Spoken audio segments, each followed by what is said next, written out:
ഒരുപാട് ഡിസൈനേഴ്സ് അല്ലെങ്കിൽ ഒരുപാട് സ്റ്റുഡൻസ് ഒക്കെ ചോദിച്ചിട്ടുള്ളതാണ് എങ്ങനെ ഈ ക്രിയേറ്റീവ് ബ്ലോക്ക് മറികടക്കാം, അല്ലെങ്കിൽ ഈ ക്രിയേറ്റിവിറ്റി എങ്ങനെ ഇമ്പ്രൂവ് ചെയ്യാം എന്നുള്ളത്. ഒരു ഡിസൈനർ ഒരു പ്രൊജക്റ്റ് സ്റ്റാർട്ട് ചെയ്യുമ്പോൾ തന്നെ ചിലപ്പോൾ നമുക്ക് ഐഡിയാസ് കിട്ടിയെന്ന് വരില്ല.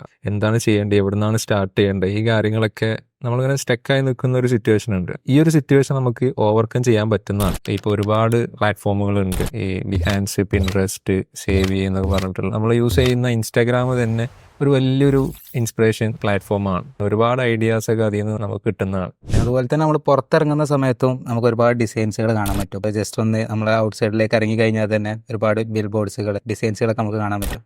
അതിലുള്ള ക്രിയേറ്റീവ് ആയിട്ടുള്ള ഐഡിയാസ് മൈൻഡിൽ സ്റ്റോർ ചെയ്ത് തന്നെ നമ്മൾ ഡിസൈൻ ചെയ്യുന്ന സമയത്ത് നമുക്ക് മൈൻഡിൽ വരും. നമ്മൾ കാണുന്ന ഇൻസ്പിറേഷൻസ്, ഇമേജസ്, ഇതെല്ലാം നമ്മൾ വിഷ്വൽ ലൈബ്രറിയിൽ എന്ത് ചെയ്യുക, സ്റ്റോർ ചെയ്ത് വെക്കാം. വിഷ്വൽ ലൈബ്രറിയിൽ നമ്മൾ എത്രത്തോളം ഐഡിയാസ് ഒക്കെ സ്റ്റോർ ചെയ്യുന്നതിനനുസരിച്ച് നമ്മൾ ഗ്രാജുവലി ഇങ്ങനെ നമ്മളെ ക്രിയേറ്റിവിറ്റി ഇമ്പ്രൂവ് ആയിക്കൊണ്ട് നിൽക്കും.